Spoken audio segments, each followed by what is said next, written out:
Hi ಮಿರ್ಚಿ ಪಾರು ಚಾನಲ್ಗೆ ಸುಸ್ವಾಗತ. ಆಲ್ರೆಡಿ ನಾವೆಲ್ಲರೂ ತಿರುಪತಿಗೆ ರೀಚ್ ಆದ್ವಿ. ಹಾಗೆ ಇದು ಹೊಸ ಬಿಲ್ಡಿಂಗ್ ಅಂತೆ ಇಲ್ಲಿ. ಸೊ ಹೇಗಿದೆ ಬಿಲ್ಡಿಂಗ್ ಅಂತ ನೋಡಬೇಕು. ಸೊ ಇದು ವಿಡಿಯೋ ಪಾರ್ಟ್ 3 ಆಗಿದೆ. ಆಲ್ರೆಡಿ 2 ವಿಡಿಯೋ ಅಪ್ಲೋಡ್ ಆಗಿದೆ, ನೋಡೋರು ನೋಡಿ ಬನ್ನಿ. ಬೆಂಗಳೂರಿಂದ ತಿರುಪತಿಗೆ ಹೋಗೋರಿಗೆ ಯಾವೆಲ್ಲ ಟೆಂಪಲ್ ನೋಡ್ಬೋದು ಅಂತ ನೋಡಿ. ಲಕ್ಕಿಗೆ ಬೋರ್ಡ್ ರೆಡಿ ಆಗಿದ್ದಾರೆ. ಅವ್ನು ಕಿಡ್ಸೋದು ನೋಡಕ್ಕೆ ಎಲ್ಲರೂ ರೆಡಿ ಆಗೋರು. ಹೂವು ಇಡ್ಬೇಕಿತ್ತಲ್ವಾ ಅವ್ರ ಕಟ್ ಮಾಡಕ್ಕೆ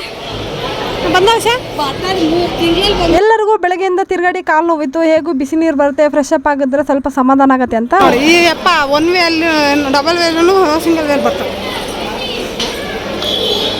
ಇದೆಲ್ಲ ಲಗೇಜ್ ಬ್ಯಾಗು ಕ್ಯಾರಿ ಮಾಡ್ತಾರೆ. ಕೆಲವು ಜನಗಳಿಗೆ ಎಷ್ಟೇ ಹೇಳಿದ್ರು ಬುದ್ಧಿ ಇಲ್ಲ ಅನ್ಸುತ್ತೆ. ಸೊ ಆಪೋಸಿಟ್ ಡೈರೆಕ್ಷನಲ್ಲಿ ಬರ್ತಿರೋರಿಗೆ ಈ ಮಾತು ಹೇಳಕ್ಕೆ ಇಷ್ಟಪಡ್ತೀನಿ. ಹಾಗೆ ಎಲ್ಲರೂ ಎಷ್ಟು ಜನ ಇದ್ದಾರೆ ಅಂತ ನೋಡಿಕೊಂಡು ನಾವು ಕೂಡ ಮಾತಾಡಿಕೊಂಡು ಬೇಗ ಹೊಡ್ತಾ ಇದ್ವಿ. ಎಲ್ಲಿ ಕತ್ಲಾಗತ್ತೆ, ದರ್ಶನ ಸಿಗಲ್ವೋ ಅಂತ ನಮಗೂ ಅನಿಸಿತ್ತು. ಆಲ್ರೆಡಿ ತಿರುಪತಿಲಿ ದರ್ಶನ ಇವತ್ತು ಹೋದರೆ ನಾಳೆನೇ ಆಗೋದು ಅಂತ ಬೇರೆ ಹೇಳ್ಬಿಟ್ಟಿದ್ರಲ್ವಾ. ಸೊ ನಮಗೆ ಸ್ವಲ್ಪ ಭಯ ಇತ್ತು, ಬೇಗ ಆಗುತ್ತೋ ಲೇಟಾಗಿ ಆಗುತ್ತೋ ಅಂತ. ದೇವರ ಅನುಗ್ರಹ ಇದ್ದರೆ ಖಂಡಿತ ಬೇಗ ಆಗ್ಬೋದು. ಸುಮ್ಮನೆ ಲಗೇಜ್ ಜಾಸ್ತಿ ಪರವಾಗಿಲ್ಲ ಸಿಡ್ದೈತೆ. ಲಕ್ಕೇಜ್ ಇನ್ನೂ 2 ಬಟ್ಟೆ ಇಡ್ಬೋದು ಗೊತ್ತಾ. ಬಾಬಂದ್ರೆ ಸ್ವಲ್ಪ ಭಾರ ಜೀನ್ಸ್ ಒಂದು ಭಾರ ಇದೆ. ಹಾಲ್ ಇಲ್ಲೆಲ್ಲ ಫೋನಲ್ಲಿ ಮಾತಾಡ್ತಾರಲ್ವ. ನೋಡಿ ಎಷ್ಟು ಚೆನ್ನಾಗಿದೆ. ಇವರೆಲ್ಲ ಚೆನ್ನಾಗಿಲ್ಲ ಅಂತ ಅನ್ಕೊಂಡಿರ್ತಾರೆ. ಹೆಸರು ಕೊಡ್ತಾ ಇದೆ. ಎಷ್ಟು ಜನ ಇದ್ದಾರೆ ಅಂದರೆ ಈ ಬಿಲ್ಡಿಂಗ್ ಒಳಗೆ ನಮಗೆ ಲಿಫ್ಟಲ್ಲಿ ಹೋಗೋಕ್ಕೆ ಜಾಗ ಕೂಡ ಸಿಕ್ಕಿಲ್ಲ. ಸೊ ಫೈನಲಿ ನಾವು ಮೆಟ್ಲು ಹತ್ಕೊಂಡು ಹೋಗೋಣ ಅಂತಲೇ ತೀರ್ಮಾನ ಮಾಡಿಕೊಂಡು ನಾವು ಹೊರಟಿವಿ. ಬಟ್ ಅಷ್ಟು ಜನ ಇದ್ರೂ ಎಷ್ಟು ನೀಟಾಗಿ ಇಟ್ಟಿದ್ದಾರೆ ಅಂದರೆ ಅಷ್ಟು ಕ್ಲೀನ್ ಇದೆ. ಯಾವುದೇ ಥರ ಸ್ಮೆಲ್ ಇಲ್ಲ. ಆಮೇಲೆ ಏನೋ ಗಲೀಜಾಗಿ ಜನಗಳು ಮಾಡಿರ್ತಾರಲ್ಲ, ಉಗಿಯೋದು, ಕೂದಲು ಹರಡೋದು, ಆ ಥರದ್ದು ಯಾವುದೇ ಒಂದೂ ಇದ್ದಿಲ್ಲ. ಸೊ ನನಗಂತೂ ತುಂಬ ನೀಟ್ ಅಂತ ಅನ್ನಿಸ್ತು ಈ ಪ್ಲೇಸು. ಸೊ ನೀವು ಯಾರಾದರೂ ವಿಸಿಟ್ ಮಾಡಿದ್ರೆ ನಿಮಗೂ ಇದೇ ಥರ ಎಕ್ಸ್ಪೀರಿಯೆನ್ಸ್ ಆಗಿದೆ ಅಂತ ಕಮೆಂಟ್ ಮಾಡಿ ಹೇಳಿ. ಇಲ್ಲ ನಾವು ಹೋದಾಗ ಏನೋ ಸ್ಪೆಷಲ್ ಈವೆಂಟ್ ಇತ್ತೋ ಏನೋ ಗೊತ್ತಿಲ್ಲ. ಸೊ ಫೈನಲಿ ಪಾಪುಗೆ ಗುಂಡು ಹೊಡ್ಸಕ್ಕಂತ ಅಮೌಂಟ್ ಕಟ್ಬಿಟ್ಟು ರಸೀದಿನ ತೊಗೊಂಡ್ವಿ. ಅಂದರೆ ನಾವು ತಿರುಪತಿಲಿ ಇದು ಫಸ್ಟ್ನೇ ಟೈಮ್ ಇರ್ಬೋದು, ಬಟ್ ಆಲ್ರೆಡಿ ಪಾಪುಗೆ ಗುಂಡು ಆಗಿದೆ.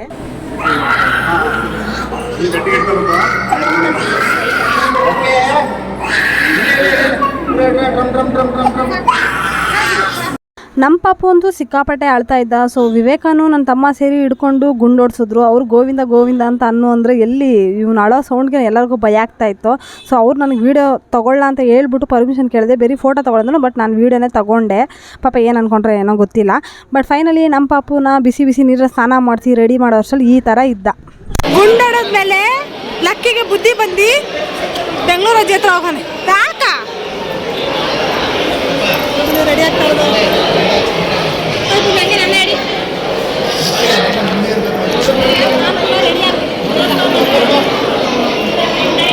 ನಮ್ಮ ಪಾಪು ಗುಂಡೊಡ್ಸಿದ್ಮೇಲೆ ಹೇಗೆ ಕಾಣ್ತಿದ್ದಾನೆ ಅಂತ ಕಮೆಂಟ್ ಮಾಡಿ. ಹಾಗೆ ಶಿವು ಯಾಕೆ ಪಾಪುನ ಇಟ್ಕೊಂಡಿದ್ದೀರ ಅಂದರೆ ಶಿವುಗೆ ಪಾಪು ಆಡೋದನ್ನ ನೋಡೋಕ್ಕಾಗಲ್ಲ ಅಂತ ಹೇಳಿದ್ರು. ಸೊ ಸೋದರ ಮಾವನ ಮಡಿಯಲ್ಲೇ ಕೂರಿಸಿ ಗುಂಡೊಡ್ಸೋದು ಒಳ್ಳೇದು ಅಂತ. Lucky lucky lucky lucky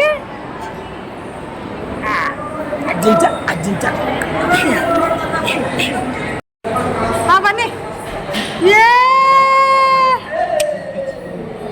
super ಎಲ್ಲ ಪಂಚಕಮಕ್ಕ. ಅಲ್ಲಿ ಲಕ್ಕಿ ಮಾತ್ರ ರೆಡಿ ಆಗಲಿಲ್ಲ. ನಾವು ಎಲ್ಲರೂ ಕೂಡ ಬಿಸಿ ನೀರಲ್ಲಿ ಸ್ನಾನ ಮಾಡ್ಕೊಂಡು ಹೊರಗಡೆ ಬರ್ತಾ ಇದ್ವಿ. ಸೊ ನೋಡಿ ತಿರುಪತಿಲಿ ಈ ಬಿಲ್ಡಿಂಗಲ್ಲಿ ಬಿಸಿ ನೀರು ಬರುತ್ತೆ, ಎಲ್ಲರೂ ಯೂಸ್ ಮಾಡ್ಕೊಂಡು. ಬಾಯ್ ಯಾವ ಪಾಂಡುಪುರಕ ಇಲ್ಲಿ ಬಂದು ಬಾಯ್ ಮಾಡೋಗ್ರಿ. ಹೋಗ್ಲೇ ತಗೆ ಇನ್ನಷ್ಟು ಹಿಡಿತಾ ಇದೆ. ಏನು ಕಲ ಬರ್ತಾ ಅಷ್ಟು ಕಲ. ಬಾಯ್ ಎಲ್ಲರೂ ರೆಡಿ ಆದಮೇಲೆ ನಾವು ಬಂದಿದ್ದು ಅನ್ನದಾನ ಮಾಡೋ ಜಾಗಕ್ಕೆ, ಅಂದರೆ ತಿರುಪತಿಗೆ ಅನ್ನ ಪ್ರಸಾದನ ಸ್ವೀಕರಿಸೋಕ್ಕೆ. ಸೊ ಇಲ್ಲಿ ಬಂದ ಮೇಲೆ ಈ ಪಿಕ್ಚರ್ನ ನೋಡಿ ನಮ್ಮ ಕ್ಯಾಬ್ ಡ್ರೈವರ್ ಏನಿದ್ದಾರೆ ಅವರು ನಮಗೆ ಇದನ್ನು ಎಕ್ಸ್ಪ್ಲೈನ್ ಮಾಡ್ತಿದ್ರು. ಇಲ್ಲಿ ಹಾವು ಎಡೆ ಎತ್ತಿದ್ರೆ ಆ ಎಂಡಲ್ಲಿ ಹೋಗಿ ಮುಟ್ಟತ್ತೆ ಅಂತ, ಶ್ರೀಶೈಲಮಲ್ಲಿ ಮುಟ್ಟತ್ತೆ ಅಂತ ಹೇಳ್ತಾ ಇದ್ರು. ಸೊ ಇಲ್ಲಿವರೆಗೂ ದರ್ಶನ ಮಾಡ್ಕೋಬೇಕು ಅಂದರೆ ನಾವೊಂದು ಪ್ಲ್ಯಾನ್ ಮಾಡಿದ್ವಿ ತಿರುಪತಿಯಿಂದ ಅಲ್ಲಿವರೆಗೂ ಮಾಡ್ಕೋಬೇಕು ದರ್ಶನ, ನಮ್ಗೆ ಒಳ್ಳೇದಾಗತ್ತೆ ಅಂತ ಹೇಳ್ತಾ ಇದ್ರು. ಸೊ ಅಲ್ಲೇ ನಿಂತ್ಕೊಂಡು ಕೂಡ ನಾವು ಒಂದು 2-3 ಫೋಟೋ ಕೂಡ ತೊಗೊಂಡ್ವಿ, ಫ್ಯಾಮಿಲಿ ಫೋಟೋ. ಎಷ್ಟು ಜನ ಇದ್ರು ಅಂದರೆ ಅಷ್ಟು ಜನ ಇದ್ದರು. ಆದರೂ ಕೂಡ ನಮಗೆ ಒಂದು ಒಳ್ಳೆ ಫೋಟೋ ಸಿಕ್ತು ಅಂತ ಖುಷಿ ಆಯಿತು. ಜೊತೆಗೆ ನಮ್ಮಪ್ಪಗೆ ಸ್ವಲ್ಪ ಕಾಲು ನೋವು ಜಾಸ್ತಿ ಆಗಿತ್ತು ಅಂತಲೇ ಹೇಳ್ಬೋದು. ಅನ್ನ ಪ್ರಸಾದಗೋಸ್ಕರ ಎಲ್ಲರೂ ಕಾಯ್ತಾ ಇದ್ದೀವಿ. ಆಲ್ರೆಡಿ ಮಾಡ್ತಾರೆ ನೋಡ್ದಾ. ತಿರುಪತಿಲೂ ಊಟ ಮಾಡೋಕ್ಕೆ ಪುಣ್ಯ ಮಾಡಿರಬೇಕು ಅಂತ ಅನ್ಕೊತೀನಿ. ಸೊ ಇದೇ ಫಸ್ಟ್ ಟೈಮ್ ನಾನು ಈ ಥರ ಪ್ರಸಾದ ಸೇವನೆ ಮಾಡ್ತಾ ಇರೋದು. ಸೊ ನನಗಂತೂ ತುಂಬ ಇಷ್ಟ ಆಯಿತು. ನೀವು ಯಾರೆಲ್ಲ ಪ್ರಸಾದ ತಿಂದಿದ್ದೀರಾ ತಿರುಪತಿಲಿ ಅಂತ ಕಮೆಂಟ್ ಮಾಡಿ. ನಾನು ಬೇರೆ ಲಡ್ಡು ಮಾತ್ರ ಕೊಡ್ತಾರೆ ಅಂತ ಅಂದ್ಕೊಂಡಿದ್ದೆ. ಸೊ ಅನ್ನದಾನ ಕೂಡ ನಡೆಯುತ್ತೆ ಅಂತ ಇವತ್ತೇ ಗೊತ್ತಾಗಿದ್ದು. ಹಾಗೆ ನನ್ನ ಚಾನಲ್ಗೆ ನೀವು ಯಾರಾದರೂ ಹೊಸಬರಾಗಿದ್ದರೆ ಚಾನಲ್ನ ಸಬ್ಸ್ಕ್ರೈಬ್ ಮಾಡ್ಕೊಳ್ಳಿ, ಪಕ್ಕದಲ್ಲಿರೋ ಬೆಲ್ ಐಕಾನ ಕ್ಲಿಕ್ ಮಾಡ್ಕೊಳ್ಳಿ. ಆಗ ಮಾತ್ರ ನಾನು ಎಲ್ಲ ವೀಡಿಯೋಗಳು ನಿಮಗೆ ಬರುತ್ತೆ. ನೀವು ನೋಡ್ಬೋದು, ಕಮೆಂಟ್ ಮಾಡ್ಬೋದು, ಶೇರ್ ಮಾಡ್ಬೋದು. ಹಾಗೆ ಯಾವುದಾದ್ರು ಪ್ರಾಡಕ್ಟ್ ಡೀಟೇಲ್ ಬೇಕಿದ್ರೂ ಕೂಡ ನೀವು ಕೇಳಿದ್ರೆ ಲಿಂಕ್ ಅಂತ ನಾನು ಖಂಡಿತ ಶೇರ್ ಮಾಡ್ತೀನಿ. ಹಾಗೆ ನಮ್ಮ ಜರ್ನಿ ತಿರುಪತಿಯಿಂದ ಎಲ್ಲಿಗೋಯ್ತು ಅಂತ ನೀವು ನೋಡೋಕೆ ಹೋಗಬೇಡಿ, ಯಾಕಂದರೆ ತಿರುಪತಿಲಿ ಮೊಬೈಲ್ ಅಲೋ ಇಲ್ಲ. ಸೊ ಊಟ ಆದಮೇಲೆ ಮೊಬೈಲೆಲ್ಲ ಇಟ್ಟು ನಾವು ದೇವ್ರ ದರ್ಶನಕ್ಕೆ ಹೋಗಿದ್ವಿ. ತಿರುಪತಿ ದರ್ಶನ ಆದಮೇಲೆ ಸೆಕೆಂಡ್ ಟೆಂಪಲ್ ಬರ್ತಾಯಿದ್ವಿ. ಅವರೆಲ್ಲರೂ ಫ್ರಸ್ಟ್ರೇಷನಲ್ಲಿ ಇದ್ದಿದ್ದಕ್ಕೆ ಯಾರನ್ನು ವೀಡಿಯೋ ಮಾಡೋಕ್ಕಾಗಿಲ್ಲ. ಕ್ಯಾಮ್ರಾಸು ಎಲ್ಲರಿಗೂ ನಿದ್ದೆ ಸಾಲಿಲ್ಲ. ಬಟ್ ಅದನ್ನು ಓಕೆ ಥರ ಇದ್ದೀವಿ. ನಾನೇ ಆಚೆ ಪೇಷನ್ ಥರ ಕಂಪ್ಲೇಂಟ್ ಹೋಗಿ ನೋಡ್ಕೊಂಬಂದ್ರಿ ಅಂತ. ಶ್ರೀ ಮಂಗಾಪುರ ಮಾಲಯಂ ಅಲ್ವಾ? ನೋಡ್ಕೊಂಬನ್ರಿ. ತಿರುಪತಿಲಿ ದರ್ಶನ ಆಗೋಕ್ಕೆ ರಾತ್ರಿ 11 ಗಂಟೆಗೆ ಹೋದ್ವಿ. ಬಟ್ ದರ್ಶನ ಆಗಿದ್ದು ಬೆಳಗಿನ ಜಾವ 5:15. ಸೊ ಫೈನಲಿ ನಾವು ಹೊರಗಡೆ ಬಂದಾಗ 6:30 ಆಗಿತ್ತು. ಲಡ್ಡು ಪ್ರಸಾದ ಎಲ್ಲ ತೊಗೊಂಡು ನಾವು ಸೀದಾ ಗಾಡಿ ಹತ್ತಿ ನಿದ್ದೆ ಮಾಡ್ಕೊಂಬಂದ್ವಿ. ನೋಡಿ ನಮ್ಮ ಅಂಗಡಿಯಲ್ಲಿ ಕೂಡ ಹುಷಾರಿದೆ ಪೊಸಿಷನ್, ಇಲ್ಲಿ ಕೂಡ ಅದೇ ಪೊಸಿಷನ್. ನಾವು ನಿದ್ದೆನೇ ಮಾಡಿಲ್ಲ. ಏನ್ ಹೇಳ್ತೀಯ? ನಾನು ಟೀ ಕುಡಿತಾ ಇದ್ದೀನಿ, ಚೆನ್ನಾಗಿದೆ. ಇವರೆಲ್ಲ ಕಾಫಿ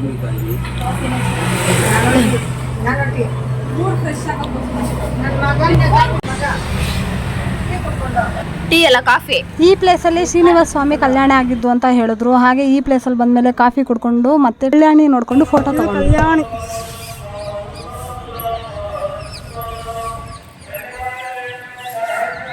ಇದೇ ಕಲ್ಯಾಣಿ.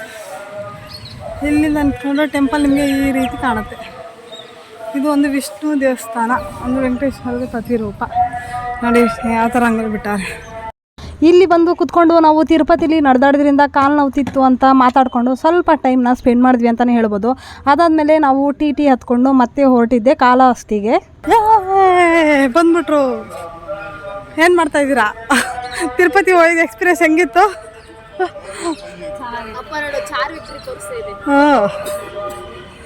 ಗೊತ್ತಾವಳೆ. ಎಲ್ಲರನ್ನೂ ಸ್ವಲ್ಪ ನಗಿಸ್ತಾ ನಾನು ವಾಪಸ್ ಕ್ಯಾಬ್ಗೆ ಕರ್ಕೊಂಬಂದೆ. ಸೊ ಎಲ್ಲರೂ ಹತ್ಕೊಂಡ್ಮೇಲೆ ಸ್ವಲ್ಪ ಖುಷಿಯಾಗಿದ್ದರು. ಹಾಗೆ ಸ್ವಲ್ಪ ನಿದ್ದೆ ಮಾಡೋರು ನಿದ್ದೆ ಮಾಡ್ತಾಯಿದ್ರು. ಸೊ ಮತ್ತೆ ನಮ್ಮ ಪಯಣ ಹೊರಟಿದ್ದೆ ಕಾಳಹಸ್ತಿಗೆ. ಸೊ ಅಷ್ಟರಲ್ಲಿ ಹೊಟ್ಟೆ ಎಲ್ಲರಿಗೂ ಹಸಿತಾಯಿತು. ಸೊ ಟಿಫನ್ ಮಾಡ್ಕೊಂಡ್ವಿ. ಇಲ್ಲಿ ದೋಸೆಗೆ ಇಲ್ಲಿ 630 ರೂಪಾಯಿ ಕೊಟ್ಟಿದ್ದೀವಿ ಅಂದರೆ ನನಗಂತೂ ಶಾಕ್ ಆಯಿತು. ಯಾಕಂದರೆ ಬೆಂಗಳೂರು ಲೆವೆಲಲ್ಲಿ ಯೋಚನೆ ಮಾಡಿದ್ರೆ ಇಲ್ಲಿ ಜಾಸ್ತಿನೇ ರೇಟ್ ಇದೆ ಅಂತ ಅನ್ನಿಸ್ತು. ಪರವಾಗಿಲ್ಲ, ಹೊಟ್ಟೆ ಹಸಿ ಅಂದಮೇಲೆ ಹೋಗಿದ ಕಡೆ ಅಡ್ಜಸ್ಟ್ ಮಾಡ್ಕೋಬೇಕು, ತಿನ್ನಬೇಕು, ಹಾಗೆ ಬಿಲ್ ಕೂಡ ಪೇ ಮಾಡಿ ಬರಬೇಕು. ಸೊ ಕಾಳಹಸ್ತಿಲಿ ಕೂಡ ಯಾವುದೇ ಥರ ಮೊಬೈಲ್ ಫೋನ್ನ ಯೂಸ್ ಮಾಡೋಂಗಿಲ್ಲ. ಸೊ ಅದರಿಂದ ನಾವು ಹೊರಗಡೆಯಿಂದನೇ ನಿಂತ್ಕೊಂಡು ಫೋಟೋನ ವೀಡಿಯೋನ ತೊಗೊಂಡ್ವಿ ಅಂತಲೇ ಹೇಳ್ಬೋದು. ಸೊ ತುಂಬ ಫೋಟೋಸ್ ತೊಗೊಳ್ಳಿಲ್ಲ, ಯಾಕಂದರೆ ಯಾರು ಕೂಡ ಫ್ರೆಶ್ ಅಪ್ ಆಗಿರೋ ಥರ ಕಾಣಿಸ್ತಾ ಇರಲಿಲ್ಲ. ಕೆಲವೊಮ್ಮೆ ಅನಿಸುತ್ತೆ ಮನಸ್ಸಿಂದ ನಗು ಬರಬೇಕು, ಆಗ ಎಲ್ಲರೂ ತುಂಬ ಚೆನ್ನಾಗಿ ಉಳಿತಾರೆ ಅಂತ. ಸೊ ಎಲ್ಲರಿಗೂ ಟಯರ್ಡ್ ಆಗಿತ್ತು, ಎಲ್ಲರಿಗೂ ಸ್ವಲ್ಪ ಅಪ್ಸೆಟ್ ಆಗಿತ್ತು. ಸೊ ಅದರಿಂದ ಯಾರು ಕೂಡ ಖುಷಿಯಾಗಿರಲಿಲ್ಲ. ನನಗೆ ನಾನು ನೋಡಿದ ಎಲ್ಲ ಟೆಂಪಲ್ಗಳಲ್ಲೂ ಈ ದೇವಸ್ಥಾನ ಸ್ವಲ್ಪ ಡಿಫ್ರೆಂಟ್ ಅಂತ ಅನ್ನಿಸ್ತು. ಹಾಗೆ ತುಂಬ ಕುತೂಹಲಕಾರಿ ವಿಷಯಗಳನ್ನ ಈ ದೇವಸ್ಥಾನದಲ್ಲಿ ಇದೆ ಅಂತ ಅನ್ನಿಸ್ತು. ನಾನು ಹೇಗೆ ಮೇಲೆ ಹತ್ತಿ ಹೋಗ್ತಾ ಇದ್ದೀನೋ, ಸೊ ಫೈನಲಿ ದೇವಸ್ಥಾನನ ಇಳಿಯೋದು ಕೂಡ ಮೇಲೆಯಿಂದಾನೆ, ಹಂಗಂದ್ರೆ ಮೆಟ್ಲತ್ತಿನೇ ಇಳಿತೀವಿ. ಅದು ಹೇಗೆ ಕಟ್ಟಿದ್ದಾರೆ, ಯಾವ ಥರ ವೈಶಿಷ್ಟ್ಯದಲ್ಲಿ ರೂಪ ಮಾಡಿದಾರೋ ಗೊತ್ತಿಲ್ಲ. ದೇವಸ್ಥಾನ ಮಾತ್ರ ಮತ್ತೊಮ್ಮೆ ನೋಡಬೇಕು, ಇನ್ನೊಮ್ಮೆ ನೋಡಬೇಕು ಅಂತ ಅನಿಸುತ್ತೆ. ನೀವು ಕೂಡ ಒಂದ್ಸಲಿ ಭೇಟಿ ಕೊಟ್ಟು ನೋಡಿ. ಲಕ್ಕಿ ಏನು ಮಾಡ್ತಿದ್ದೆ ಲಕ್ಕಿ? ಇದು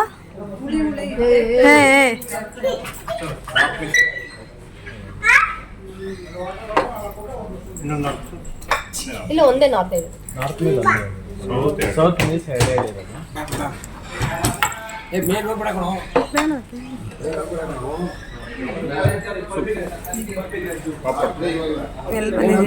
ಹೆಸರೇ ಇಲ್ವಾ? ಮತ್ತೆ ಟಿನ ಹತ್ತಿ ನಾವು ಹೊರಟ್ವಿ ಮನೆ ಕಡೆಗೆ, ಅಂದರೆ ಊರಿಗೆ ಬರೋಣ ಅಂತ ಹೊರಟ್ವಿ. ಸೊ ಬರ್ತಾ ಆನ್ ದ ವೇ ಈ ಕೃಷ್ಣ ಹೋಟೆಲ್ ಸಿಕ್ತು. ಸೊ ಇಲ್ಲಿ ಅವರೇ ಅವರೇ ನಿಲ್ಲಿಸಿದ್ದು. ಆದರೆ ಈ ಹೋಟೆಲ್ ಸ್ವಲ್ಪನೇ ಕಾಸ್ಟ್ಲಿ. ನಾವು ಆರ್ಡ್ರ್ ಮಾಡಿ ಸ್ವಲ್ಪ ಫುಡ್ ಆಗಿದ್ರು ಎಲ್ಲ ರೇಟು ಸ್ವಲ್ಪ ಜಾಸ್ತಿ ಇತ್ತು ನಾವು ಕಂಪೇರ್ ಮಾಡಿದ್ರೆ ಬೇರೆ ಹೋಟೆಲ್ಗೆ. ಆದರೆ ಟೇಸ್ಟ್ ಬಗ್ಗೆ ಹೇಳೋ ಮಾತಿಲ್ಲ, ಎಲ್ಲ ಊಟನೂ ಸಖತ್ತಾಗಿತ್ತು. ಸೊ ಒನ್ ಟೈಮ್ಗೆ ಟ್ರೈ ಮಾಡೋದ್ರಲ್ಲಿ ಏನೂ ಬೇಜಾರಿಲ್ಲ. ಸೊ ಟ್ರೈ ಮಾಡಿ ತಿಂದು ಕೊಡ್ಬೋದು ಅಮೌಂಟ್. ಹಾಗೆ ಇಲ್ಲಿ ಊಟ ಕೂಡ ಕಸ್ಟಮೈಸ್ಡ್ ಆಗಿರುತ್ತೆ. ಅಂದರೆ ನಿಮಗೆ ಯಾವ ಥರ ಶೇಪ್ ಬೇಕು ಇಲ್ಲ ಯಾವ ಥರ ಇಂಟ್ರೆಸ್ಟಿಂಗ್ ವೇಲಿ ಸರ್ವ್ ಮಾಡಬೇಕಂದ್ರೆ ಖಂಡಿತವಾಗ್ಲೂ ಮಾಡ್ತಾರೆ. ಹಾಗೆ ತಟ್ಟೆ ತುಂಬ ಊಟ ಕೊಡ್ತಾರೆ. ಸೊ ಊಟ ಮಾಡ್ಬೋದು, ಎಲ್ಲರೂ ಶೇರ್ ಮಾಡ್ಕೊಂಡು ನಾವು ತಿಂದಿದ್ದು. ಸೊ ಇಷ್ಟೆಲ್ಲ ತಿಂದು ನಮಗೆ ಬಿಲ್ ಆಗಿದ್ದು ಬಂದು 2800 ಚಿಲ್ಲರೆ, ಅಂದರೆ 3000 ಹತ್ತತ್ರ. ಈ ಹೋಟೆಲ್ ಬಂದು ಆ್ಯಕ್ಚುಲಿ ಫ್ಯಾಮಿಲಿಗೆ ತಕ್ಕಂತೆ ಇದೆ. ಯಾಕಂದರೆ ಇಲ್ಲಿ ಊಟ ಮಾಡ್ತಾಯಿದ್ರೆ ಮಕ್ಕಳು ಏನಾದರೂ ಆಟ ಆಡೋ ಅವಶ್ಯಕತೆ ಇದ್ದರೆ ಅಲ್ಲಿ ಆಟ ಆಡ್ಕೋಬೋದು. ಹಾಗೆ ಮಸಾಜ್ ಸೆಂಟರ್ ಕೂಡ ಇದೆ.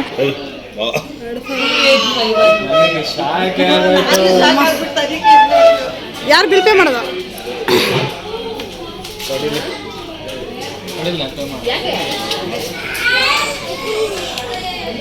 ಮಾಡ್ಕೊಂಡು ತಿನ್ಬೇಕಲ್ಲಮ್ಮ. ಸೊ ಸ್ವಲ್ಪ ಫನ್ ಇರಲಿ ಅಂತ ಇಲ್ಲಿ ಯಾರು ಪೇಮೆಂಟ್ ಮಾಡ್ತಾರೆ ಅಂತ ಮಾತುಕತೆ ನಡೀತಾ ಇತ್ತು. ಸೊ ನಮ್ಮ ಡ್ಯಾಡಿ ಅಮೌಂಟ್ ಕೊಟ್ಟು ನನ್ನ ತಮ್ಮನ ಕೈಲಿ ಪೇ ಮಾಡಿಸಿದ್ರು. ಸೊ ಪೇ ಆದಮೇಲೆ ಎಲ್ಲರೂ ಹೊರಗಡೆ ಬಂದು ಮಸಾಜ್ ಸೆಂಟರ್ ಇತ್ತು. ಸೊ ಅಲ್ಲಿ ಕೂತ್ಕೊಂಡು ಮಸಾಜ್ ಕೂಡ ಮಾಡಿಸ್ಕೊಂಡ್ವಿ. ಸೊ ಒಬ್ಬರಾದ್ಮೇಲೆ ಒಬ್ಬರು ಅನ್ನೋ ಥರ 3 ಜನ ಡಿವೈಡೆಡ್ ಲೆಕ್ಕದಲ್ಲಿ ಟೆಂಪಲ್ ರನ್ ಮಾಡಿ ಯಾರಿಗೆಲ್ಲ ಮೈಕೈ ನೋವಿತ್ತು ಆ ಮಸಾಜ್ ಕಡೆಯಿಂದ ಮೈಕೈ ನೋವೆಲ್ಲ ಓಡಾಯಿತು ಅಂತಲೇ ಹೇಳ್ಬೋದು. ಅದಂತೂ ಸಖತ್ ಎಕ್ಸ್ಪೀರಿಯೆನ್ಸು. ಅದೇ ನಿದ್ದೆ ಮುಖ ತೊಳೆದಿರೋದು. 285 3000 ಲೆಕ್ಕಕ್ಕೆ. ಇನ್ನೊಂದೇನೋ ಆರ್ಡ್ರ್ ಮಾಡಿಬಿಡೋದು.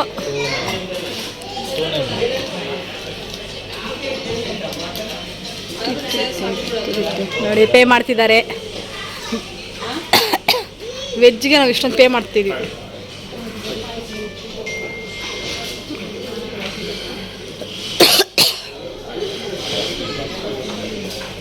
ಓಡೋಣವಾ? ಮಹಾಲಕ್ಷ್ಮಿ ಮೇಡಮ್ ತಿಂದಾಗಿದೆಯಾ?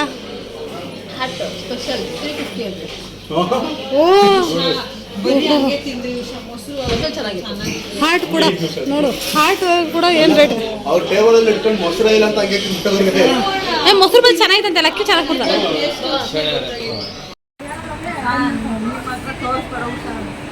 ತೋರಿಸ್ತೀನಿ, ಎಲ್ಲ ತೋರಿಸ್ತೀನಿ.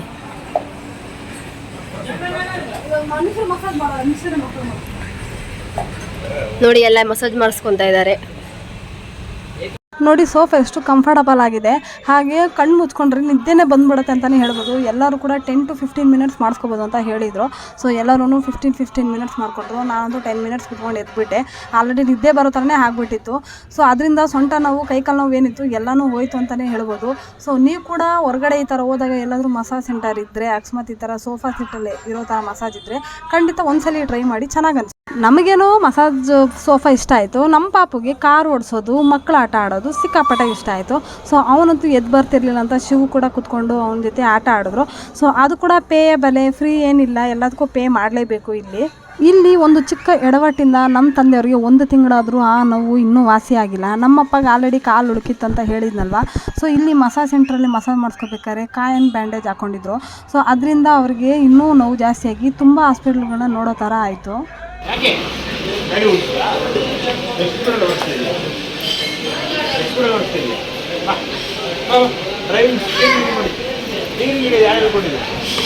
Button 16 button ಒತ್ಬಿಡ್ತಾನೆ. ಏಷ್ಯಾನ ಇದೆ ಹೋಗುವ.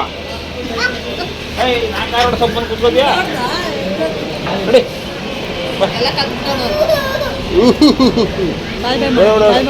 ಬಾ ಬಾ ಹೋಣಮ್ಮ. ಎತ್ಕೊಬೇಡ, ಬಾಯ್ ಮಾಡು. ಬಾಯ್ ಆಯ್ತು, ಬಾಯ್ ಬಾಯ್, ನಾನು ಹೋಗ್ತೇನೆ. ಬಾಯ್ ಪಾ ಎಲ್ಲರೂ. ಬಾಯ್ ಪಾ, ಬಾಯ್ ಬಾಯ್, ಹೋಗ್ತಾ ಇದೀವಿ. ಬಾಯ್ ಇರಮ್ಮ, ವೀಡಿಯೋ ತಗೊಂತ ಇದೀನಿ. ಬಾಯ್. ಇಲ್ಲಿ ಹೇಳ, ಕ್ಯಾಮ್ರಾ ನೋಡ್ಕೊಂಡು ಹೇಳ. ಲಕ್ಕಿ ಬಂಗಾರ, ಲಕ್ಕಿ ಬಾ ಅಮ್ಮ ಹತ್ರ. ಲಕ್ಕಿ ಅಮ್ಮ ಹತ್ರ ಬಾ, ಅಮ್ಮ ಹತ್ರ ಬಾ. ಓಡ್ ಬಾ, ಎದ್ದೇಳ.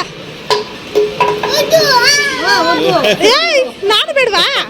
ಬಾ, ಎದ್ದೇಳು. ಹೊಡಿಬಾರ್ದು ಬಂಗಾರೆ. ಬಾಯ್, ನಾನು ಹೋಗ್ಲಾ? ಹೋಗ್ಬೇಕಾ? ಬಾ ಹೋಗೋಣ, ಬಾ. ಪಪ್ಪಿ ಕೂಡ ಹೋಗ್ಲಿ, ಅಲ್ಲಿಂದ ಪಪ್ಪಿ ಕೂಡ ಇಳಿದ್ಬಿಡು. ಬಾ, ಇಳಿದ್ಬಿಡು. ಬಾ.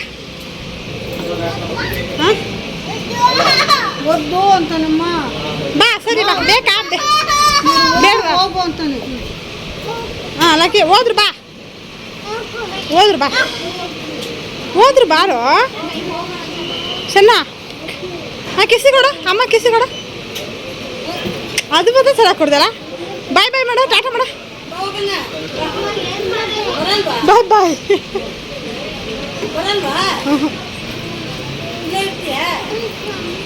ಏನೋ ಪಿಜ್ಜಾ ಅಂತೆ.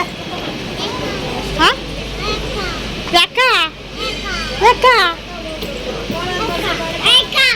ಯಾಕೆ ಯಾಕೆ ಇಲ್ಲ ಯಾಕ ಅಂತಾರೆ. ಯಾಕೆ ಏನು ಲಕ್ಕಿ ಏನು? ಹ್ಞೂ ಆಯ್ತು ಯಾಕೆ ಆಯಿತು. ಏನು ಲಕ್ಕಿ ಏನು ಅವು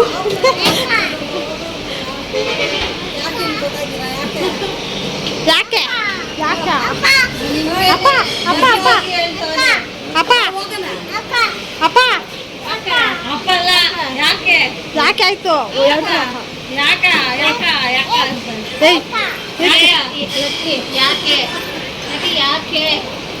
ಏನು ಲಕ್ಕಿ ಓಯ್ ಲಕ್ಕಿ ಓಯ್ ಲಕ್ಕಿ ಓಯ್ ಚೆನ್ನ ಚೆನ್ನ ನೋಣ ಅದು ಬಾ ನೋಣ ಹಿಡಿಯಕ್ಕೆ ಹೋಗ್ತಾನೆ ಬಾ. ಓಯ್ ಏನು ಓಯ್ ಲಕ್ಕಿ ಓಯ್ ಓಯ್ ಚೆನ್ನ ಇಲ್ಲಿ ಬಿಡೋಕೆ ಬೈತವನ್ನ ನೋಡಿದ್ರ ನನ್ನ ಬೈದ ನೋಡ್ಕೊ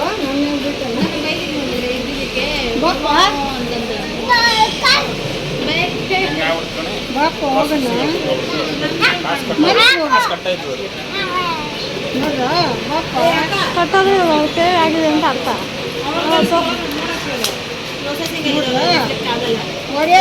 ಸರಿ ನಿಮ್ಮ ಭಾವಂಗೆ ಮಾಡಿಬಿಟ್ಟು ಅವ್ರು ಹೋಗಿತ್ತು.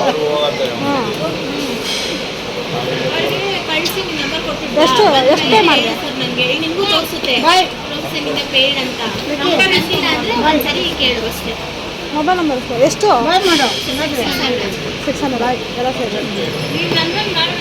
ಇದು ಕಾರ್ದು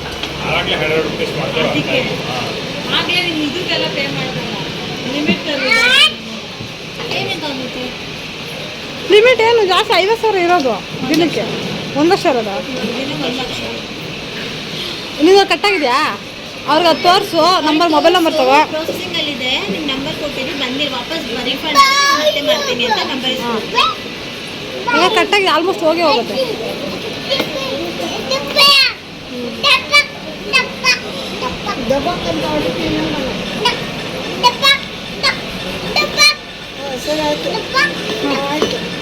ಓಕೆ ಬಾ ಹೊಡ ಬಾ ಬಾ ಹೊಡ ಬಾ ಹೊಡ ಹೊಡ ಬಾ ಹೊಡ ಅಪ್ಪ ಬಾಯ್ ಎಲ್ಲರೂ ಬಾಯ್. ಓಕೆ ಚಿನಿ ಬಾ ಅಕ್ಕ ಅಕ್ಕ ಅಕ್ಕ ಲಕ್ಕಿ ಬಾಯ್ ಹೋಗ ಅಮ್ಮ ಬಾಯ್ ಲಕ್ಕಿ ಅಮ್ಮ ಲಕ್ಕಿ ಅಮ್ಮ ಬಾಯ್ ಬಾಯ್ ಬಾ ಹೊಡ ಬಾ.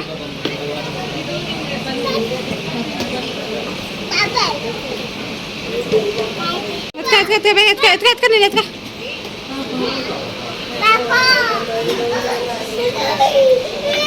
ಬಾ ಎತ್ಕ ಬಾ ಎತ್ಕ ಬಾ ಬಾ ಶಾ ಕರ್ಕೊಂಬಂದ್ಬಿಡು.